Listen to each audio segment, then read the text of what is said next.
এই অপারেশন সিন্দুরতে আপনারা তো জানেন যে পশ্চিমবাংলা ওরা বাড়ি বাড়ি গিয়ে প্রচার করে বলেছে, সেটা বন্ধ করে দিয়েছে, মুখ থুবড়ে পড়েছে। হ্যাঁ, যে গ্যাস বলুন, এই সমস্ত গদি মিডিয়া মিলে, হ্যাঁ, অমিত শাহেদের টাকায় চলা মিডিয়ারা যে বেলুন তৈরি করেছিল, ওই সিডিএস দিল ভারতবর্ষের বাইরে বিদেশে গিয়ে সেই বেলুন ফুটো করে। আমরা দেখতে পেলাম যে পেহেলগাঁও ঘটনাকে কেন্দ্র করে যেভাবে হিন্দু মুসলমানের মধ্যে সাম্প্রদায়িক দাঙ্গা লাগানোর চেষ্টা করেছে বিজেপি, সেটায় খানিকটা তারা সফল হয়েছে। কারণ এরকম বিভিন্ন জায়গায় আমরা দেখেছি যে হিন্দু মুসলমান দাঙ্গা তারা লাগাতে সক্ষম হয়েছে, সেটা বহিরাগত শক্তির প্রভাবেই হোক না কেন। কিন্তু এই যে বারংবার বিজেপির বিভিন্ন সাংসদ থেকে বিধায়ক এবং নিচু স্তরীয় নেতা কর্মীরা বলছে মুসলমানদের দোকান বয়কট করুন, মুসলমানদের দোকান থেকে কোনো জিনিসপত্র কিনবেন না, এই যে আবহ তারা তৈরি করতে চাইছে, এটা তো পুরোটাই অসাংবিধানিক। এই নিয়ে কি বলবেন? প্রথমত বলি যে আসলে কেন্দ্র সরকার, মোদী সরকার, তাদের অপদার্থতা ঢাকতে ব্যস্ত। ঘটনাস্থল থেকে পাকিস্তানের বর্ডার 160 কিলোমিটার, 160 কিলোমিটার তারা এলো একেবারে বেছে বেছে ভারতীয় নাগরিকদের, আমার সহনাগরিকদের হত্যা করলো এবং তারা নিরাপদে চলে গেল। এই ব্যবস্থাটা যদি প্রশ্ন করি, ব্যবস্থাটা ভারত সরকার করে দিয়েছে। তা নাহলে যারা ধরুন ছত্তিশগড়ের আদিবাসীদের এবং মাওবাদীদের জঙ্গলের ভিতরে স্ট্রেঞ্জ কাটা আছে, সেইটা স্যাটেলাইটে ছবি তুলে সেই অনুযায়ী অভিযান চালিয়ে তাদের সর্বোচ্চ নেতাকে, বাসবরাজকে হত্যা করলো, সেই ভারত সরকার, সেই আর্মি, তারা 160 কিলোমিটার ঢুকলো।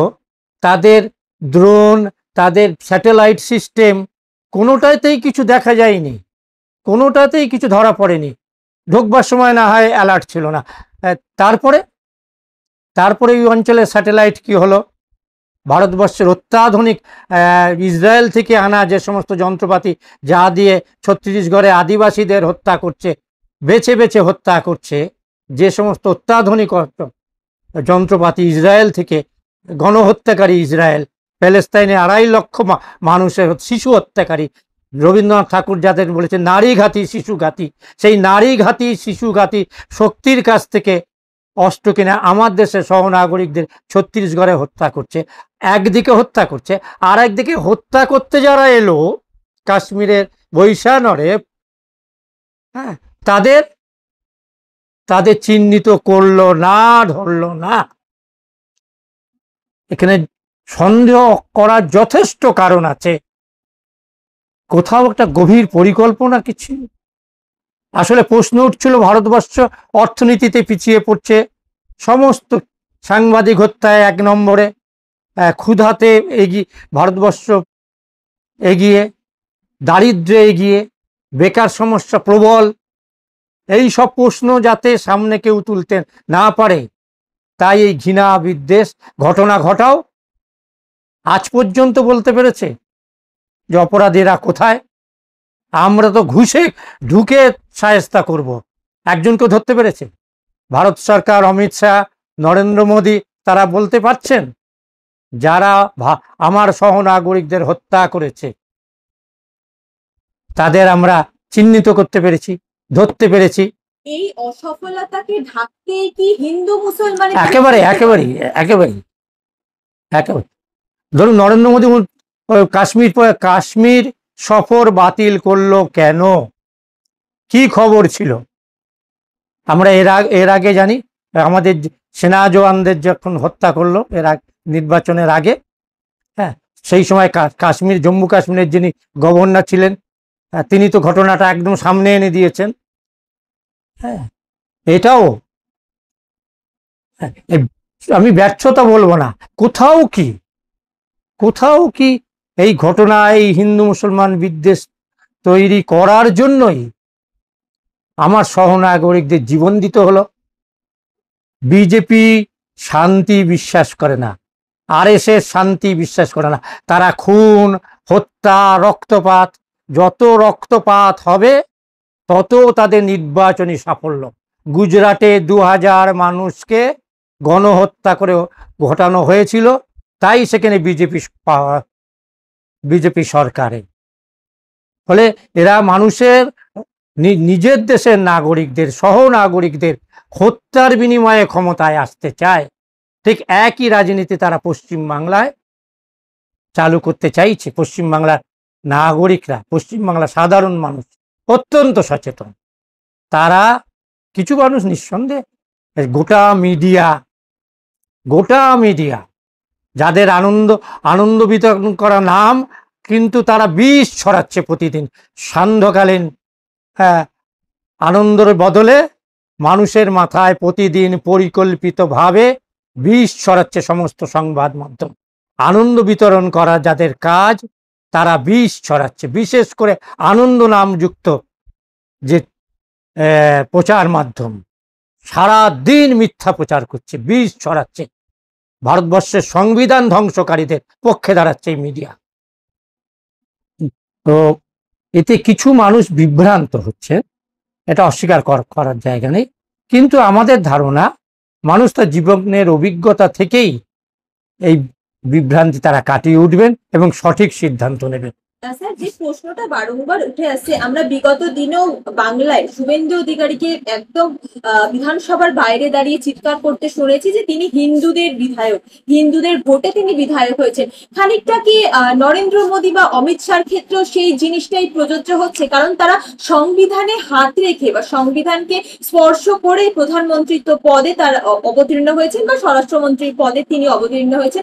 তারপরও এরকম বিভিন্ন ধরনের অসাংবিধানিকতায় হিন্দু মুসলমান বিভেদ সৃষ্টি করা, যদিও নরেন্দ্র মোদী, অমিত শাহ বলছেন তারা সেকুলার। কোনোভাবে কি এই জিনিসটা বারংবার ভোটের আগেই অস্ত্র হয়ে উঠছে বলে আপনারা মনে করছেন? তবে একটা বাংলায় একটা কথা আছে না, চোরের মার বড় গলা। হ্যাঁ, এদের অবস্থাটা তাই। দেখুন, মানে এরা, আমি বলি এরা হিন্দু বিদ্বেষী এবং হিন্দুদের সবচেয়ে ক্ষতি করছে। যদি বলেন কেন, ভারতবর্ষের 85% মানুষ হিন্দু।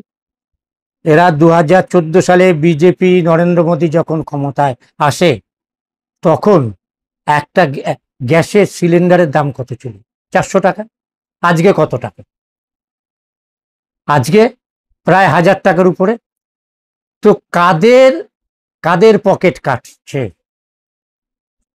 ধরুন, ভারতবর্ষে 2014 সালে যত বেকার ছিল, এই যে 2 কোটি প্রতি বছর 2 কোটি বেকারকে চাকরি দেবে, তারপর 2 কোটি বেকার মানে 15% বাদ দিলে 85, মানে 1,70,00,000 হিন্দু মানুষ, ছেলেরা, যুবকরা চাকরি পেত প্রতি বছর। তার মানে 10 বছরে কত হিন্দু যুবকরা চাকরি পেত? এরা সেই হিন্দু যুবকদের চাকরি থেকে বঞ্চিত করেছে। দেখবেন, রেলের সিনিয়র সিটিজেন, আমার মতো যারা বয়স্ক মানুষ, তাদের ডবল জার্নি সিঙ্গেল ফেয়ার ছিল। যারা ভ্রমণ করছেন তার 85% জনসংখ্যার হিসেবে তারা হিন্দু। তো তাদের সেই সুযোগটা কেড়ে নিয়েছে। আপনি দেখুন যে পেট্রোলের দাম, ডিজেলের দাম, এটা কারা বেশি ব্যবহার করে? ক টাকা দাম ছিল 14 সালে,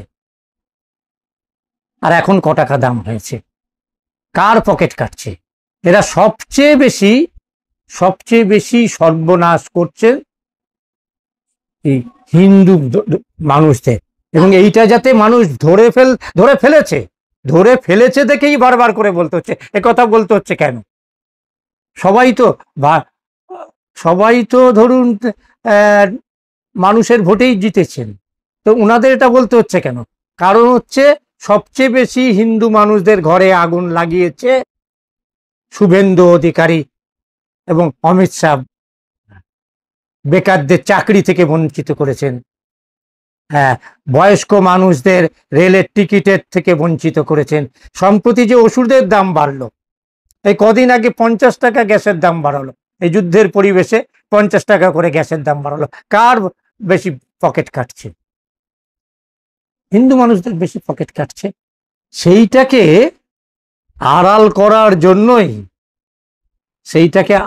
করার জন্যই এত বারবার করে এটা চিৎকার করছেন। তাহলে আর দ্বিতীয়ত হচ্ছে যে আমাদের আমরা তো হিন্দু ধর্ম শুনি কার কাছ থেকে শুনি? পরম পুরুষ শ্রী শ্রী রামকৃষ্ণদেবের কাছ থেকে, স্বামী বিবেকানন্দের কাছ থেকে। স্বামী বিবেকানন্দের শিকাগো বক্তৃতা যদি আপনি দেখেন, সেখানে পরিষ্কার বলছেন, আমি সেই ধর্মের জন্য গর্ববোধ করি যে ধর্ম অন্য ধর্মকে স্বীকার করে। খালি এটুকু বলছেন না, পরের লাইনে বলছেন যে আমি সেই ধর্মের প্রতিনিধি হিসেবে গর্বিত অনুভব করি যে ধর্ম সমস্ত ধর্মকে মধ্যে সত্য আছে বলে বিশ্বাস করে। তো স্বামী বিবেকানন্দ বলছেন খ্রিস্ট ধর্মের মধ্যে সত্য আছে, তার মধ্যে দিয়ে ঈশ্বরের আরাধনা করা যায়। জৈন ধর্মের মধ্যে সত্য আছে, তার মধ্যে দিয়ে ইসলামের আরাধনা, তার মধ্যে দিয়ে ঈশ্বরের আরাধনা করা যায়। ইসলাম ধর্মের মধ্যে সত্য আছে, স্বামী বিবেকানন্দ বলছেন, যে অমিত শাহ গিয়েছিলেন তার বাড়ি নিয়ে। হ্যাঁ, তো আসলে এদের সঙ্গে হিন্দু ধর্মের কোনো সম্পর্ক নেই। আমি আপনাকে একটা খালি মহাভারতের একটা জায়গা আপনাকে বলি।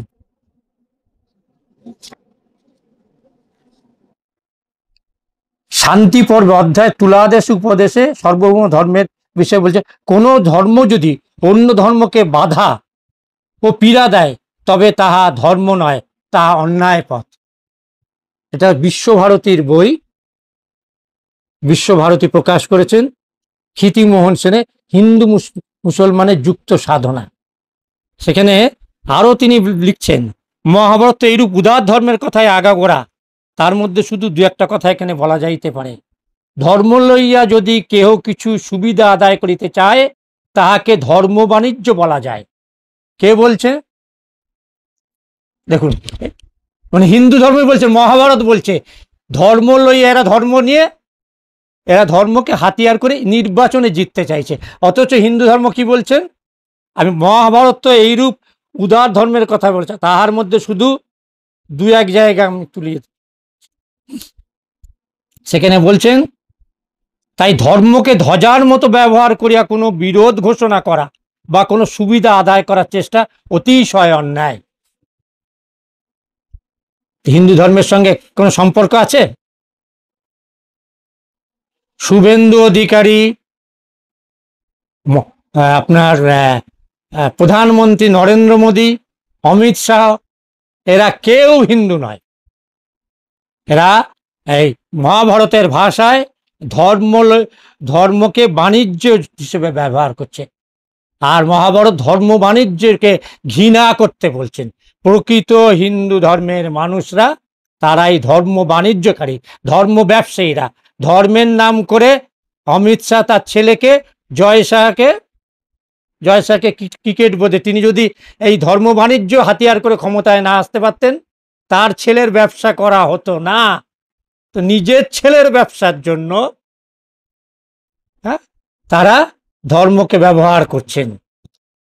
ফলে মহাভারত অনুযায়ী হচ্ছে এরা ধর্ম ব্যবসায়ীদের বাংলার মানুষ বর্জন করেছেন। যদি নির্বাচন কমিশন, আবারও বলি, নির্বাচন কমিশন যদি মোদী কমিশন না হয়, নির্বাচন কমিশন যদি অমিত শাহ কমিশনে পরিণত না হয়, বাংলা রুখে দেবে, বিহার রুখে দেবে। তারা এই ধর্ম ব্যবসায়ী অমিত শাহকে রুখে দেবেই। তাহলে আপনি বলতে চাইছেন বিজেপি যে বারংবার এই যে হিন্দু হিন্দু ভাই ভাই কথাটা প্রচার করছে, সেটা শুধুমাত্র ভোটের একটি প্রহসন, এবং পেহেলগাঁও হত্যার পর যে অপারেশন সিঁদুর হয়েছে, আমরা দেখেছি সামনে বিহারের নির্বাচন, সেখানে বড় বড় নরেন্দ্র মোদীর একেবারে অপারেশন সিঁদুরের সাফল্যে বড় বড় প্ল্যাকার্ড, হোর্ডিং, পোস্টার টাঙানো হয়েছে সারা দেশ জুড়ে। কি বলবো? দেখুন, অপারেশন সিঁদুরের সাফল্য, ওইটা আমাদের চিফ অফ ডিফেন্স স্টাফ, তিনি তো বিদেশের মাটিতে বলেই ফেললেন। কি সাফল্য? না, আমাদের বিমানগুলো পাকিস্তানে গিয়ে মুখ থুবড়ে পড়েছে। তা আমি বলছি না, চিফ অফ ডিফেন্স স্টাফ তিনি বলছেন আমাদের লস হয়েছে এইটা, হ্যাঁ, আমাদের বিমানগুলো মুখ থুবড়ে থুবড়ে পড়েছে। হ্যাঁ, এই মুখ থুবড়ে পড়াটা, হ্যাঁ, সাফল্য। এই মুখ থুবড়ে পড়া, আমাদের বিমান মুখ থুবড়ে পড়াকে আড়াল করার জন্য তারস্বরে চিৎকার করছে। ফলে এই অপারেশন সিন্দুরতে আপনারা তো জানেন যে পশ্চিমবাংলায় ওরা বাড়ি বাড়ি গিয়ে প্রচার করবে বলেছে, সেটা বন্ধ করে দিয়েছে। কেন? বুঝেছে মুখ থুবড়ে পড়েছে। হ্যাঁ, যে গ্যাস বলুন, এই সমস্ত গদি মিডিয়া মিলে, হ্যাঁ, অমিত শাহেদের টাকায় চলা মিডিয়ারা যে বেলুন তৈরি করেছিল, ওই সিডিএস দিল ভারতবর্ষের বাইরে বিদেশে গিয়ে সেই বেলুন ফুটো করে দিয়েছে। ফলে প্রকৃত সত্য সামনে আসছে, এবং এইটা আড়াল করার জন্যই তারা আরো বেশি, বিজেপি আরো বেশি চিৎকার করছে। মানুষের সামনে সত্য উন্মোচিত হচ্ছে। বিহারের মানুষ রুখে দেবে, বাংলা তো নিশ্চিতভাবেই রুখে দেবে।